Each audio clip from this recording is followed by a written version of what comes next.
Hello everyone, good evening. कैसे हैं आप सब लोग? आज का बहुत ही प्यारा सा टॉपिक लेकर आई हूँ फिर आपके लिए, और वो है मैरिज काउंसलिंग्स। मैरिज काउंसलिंग्स की हमको कब ज़रूरत पड़ती है? लोग मैरिज काउंसलिंग करवाने से बहुत ज़्यादा डरते हैं। उनको यूँ लगता है कि शायद अगर हमने मैरिज काउंसलिंग लेना शुरू कर दी, इट मीन्स हम लोगों ने कोई बहुत ही बड़ा और कोई बहुत ही बोल्ड स्टेप ले लिया है। जबकि मेरी नज़र से देखा जाए तो ये बहुत ही ज़रूरी है कि आपको प्री मैरिज काउंसलिंग्स भी लेनी चाहिए और आफ्टर मैरिज काउंसलिंग्स भी बहुत ज़रूरी होती हैं। और उसकी मिसाल इतनी सिंपल सी है, इतनी आसान सी आपको मैं मिसाल दे के समझा दूँ कि अगर आपको गाड़ी ड्राइव करना नहीं आती और आपको गाड़ी दिखा कर के आपको ये गाड़ी पसंद है, अच्छा चले ठीक है हम आपको ये गाड़ी लेकर देते हैं, और आप को या तो ड्राइव करना नहीं आती और या फिर आप बहुत अच्छे ड्राइवर नहीं हैं, यानी कि गाड़ी जो है वो एक फास्ट ट्रैक के लिए गो कार बनाई गई है और आपको एक सिंपल सी गाड़ी जो कि छोटी मोटी गाड़ी होगी आप उसको चला रहे होते तो अचानक आपको फास्ट ट्रैक पे डाल दिया जाए, जिसमें आपके साथ एक्सपेक्टेशन ये रखी जाए कि आप खुद को भी सेफ रखोगे, गाड़ी को भी और गाड़ी में बैठने वाले लोगों को भी। तो कितनी स्टूपिड सी ये बात हो जाएगी कि क्या मतलब है आपका। ठीक है, तो मैरिज काउंसलिंग्स में भी इसी तरह होता है कि जब आप शादी कर रहे होते हैं उस टाइम पर जिन फैंटेसीज़ को, जिन थॉट्स को और जो आप लेकर आपने अपनी लाइफ को स्टार्ट किया होता है, अनफॉर्चुनेटली वो रियलिटी से बहुत ही दूर होती है।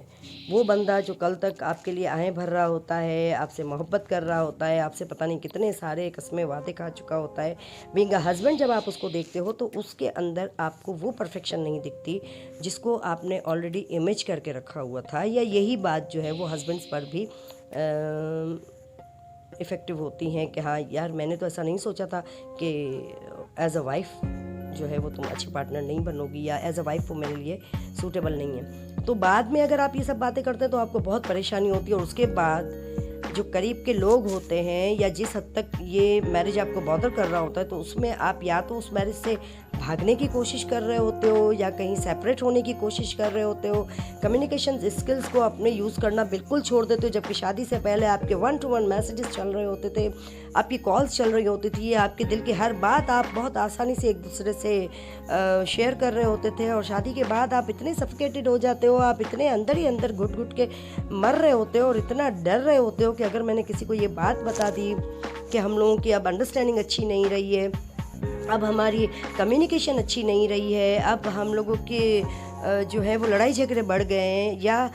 या मोस्टली ये हो रहा होता है कि एक्स्ट्रा मैरिटल अफेयर्स चलना शुरू हो जाते हैं औरत के या लड़की के या लड़के के, आप कहीं और, तो फिर ये सारी बातों को लेकर वो आपस में इतना शर्मिंदा हो रहे होते हैं, इतना डर रहे होते हैं कि अगर लड़की जो होती है वो ये सोच रही होती है अगर मैंने अपने पेरेंट्स को जाके बता दिया तो यहाँ पर एक अजीब ही हंगामा शुरू हो जाएगा, मेरा तमाशा बन जाएगा और उसके बाद जो है वो ये मैरिज ख़त्म हो जाएगा। तो उससे बेहतर ये कि मैं उनको जाके सब कुछ बताऊं तो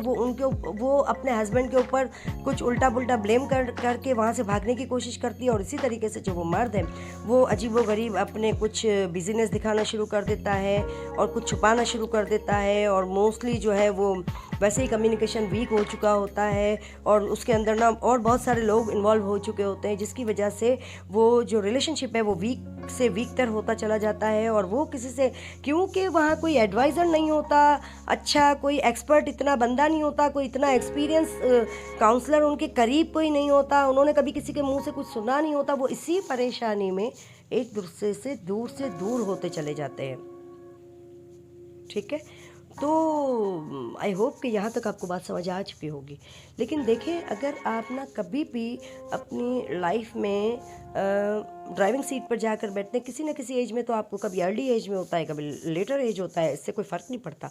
लेकिन अगर आप ड्राइविंग सीट पर बैठ चुके हैं तो बहुत अच्छा होता है कि आपको उस ड्राइव थ्रू के बारे में ऑलरेडी कुछ पॉइंट्स के ज़रिए समझा दिया जाए, जो कि हमारे यहाँ पर बिल्कुल भी नहीं होता। ठीक है, शादी के बाद इस रिलेशन को लेकर तुमको चलना है, ये तुम्हारी जिम्मेदारी है। औरत के ऊपर बहुत सारी XYZ जो है वो ब्लेम्स डालकर और उसकी जो है वीकनेसेस सामने दिखा कर कि तुम्हें ऐसे करना चाहिए था, तुम्हें वैसे करना चाहिए था, तुम्हारे अंदर जो है वो टाइम मैनेजमेंट नहीं है, और बहुत सारी ऐसे और जो है वो बर्डन्स वो उसके ऊपर डालकर उसको ब्लेम कर कर और उसको जो है उस बेचारी के ऊपर इतना सारा लोड डालकर, इतना सारा उसको स्ट्रेस देकर, डिप्रेशन देकर और उसको साइड पे कर दिया जाता है। और मर्द के साथ जो है वो सारी की सारी फेवर अचानक आना शुरू हो जाती है कि वो तो काम पर जाता है, वो तो तुम्हारी किफ़ालत करता है। हालांकि दोनों इस चीज़ से गुजर रहे होते हैं, बेशक वो काम पर चला जाता है, लेकिन अगर वो अपना एक हैप्पी मैरिड लाइफ गुजार रहा होता है और ऐसे में जब वो अपनी जॉब को या बिज़नेस को कंटिन्यू करता है और अपने फाइनेंस को देखता है तो वो रिलेशन उसकी बैक पर होता है, जो उसको उस वक्त सपोर्ट कर रहा होता है, जो उसकी स्ट्रेंथ होता है, जो उसकी वाइफ की शक्ल में होता है। तो ऐसा है कि दोनों की नज़र में इस मैरिज की वैल्यू एक जैसी रहनी चाहिए हमेशा, दोनों के गोल्स एक होने चाहिए और दोनों की अचीवमेंट को सेलिब्रेशंस जो है वो एक होना चाहिए। दोनों के इमोशंस अपनी लाइफ को लेके, अपने आप को लेके, अपने रिलेशन को लेके एक ही रहने चाहिए। जब ये डिसबैलेंस होना शुरू होते हैं तो वहाँ आपको नीड होती है काउंसलिंग्स की। और ये काउंसलिंग्स जो हैं वो आपको कभी अपने मैके से या अपने ससुराल से या कोई बहुत लकी लोग होते हैं जिनके कोई अच्छे फ्रेंड्स होते हैं जो उनको अलग करने के बजाय, उसके मामले को ख़राब करने के बजाय, इनफैक्ट यहाँ तक कि सोशल मीडिया पर भी डाल दिया जाता है इन सारे, और आपकी कोई कॉन्फिडेंशियलिटी नहीं रखी जाती। इनफैक्ट उसको आपकी हद तक तो सीरियस कोई ले ही नहीं सकता। ठीक है, तो यहाँ आपको ज़रूरत होती है एक ऐसे काउंसलर की जो एक्सपीरियंस होता है, जो अच्छी नॉलेज रखता है आपके मैरिजेस को लेकर, और क्योंकि उसके पास अपने काउंसलिंग को लेकर इतना अच्छा एक्सपीरियंस रहा होता है कि आपको वो आप दोनों को, उस कपल को उस परेशानी से आराम से बाहर निकाल कर आ सकता है कुछ ही सेशंस में। एक सेशन जो है वो 35 से लेकर 45 मिनट्स का होता है,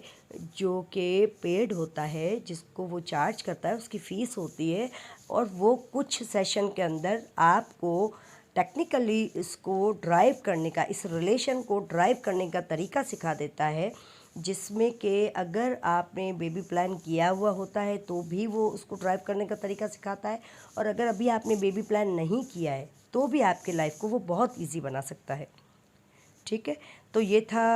आज का बहुत ही मज़े का टॉपिक। आई होप कि आप सब ने अच्छे से एंजॉय किया होगा, आपको अच्छा लगा होगा। मेरे चैनल को लाइक कीजिए, सब्सक्राइब कीजिए, शेयर कीजिए, और मिलती हूँ मैं अपनी नेक्स्ट वीडियो में। Till then, bye bye.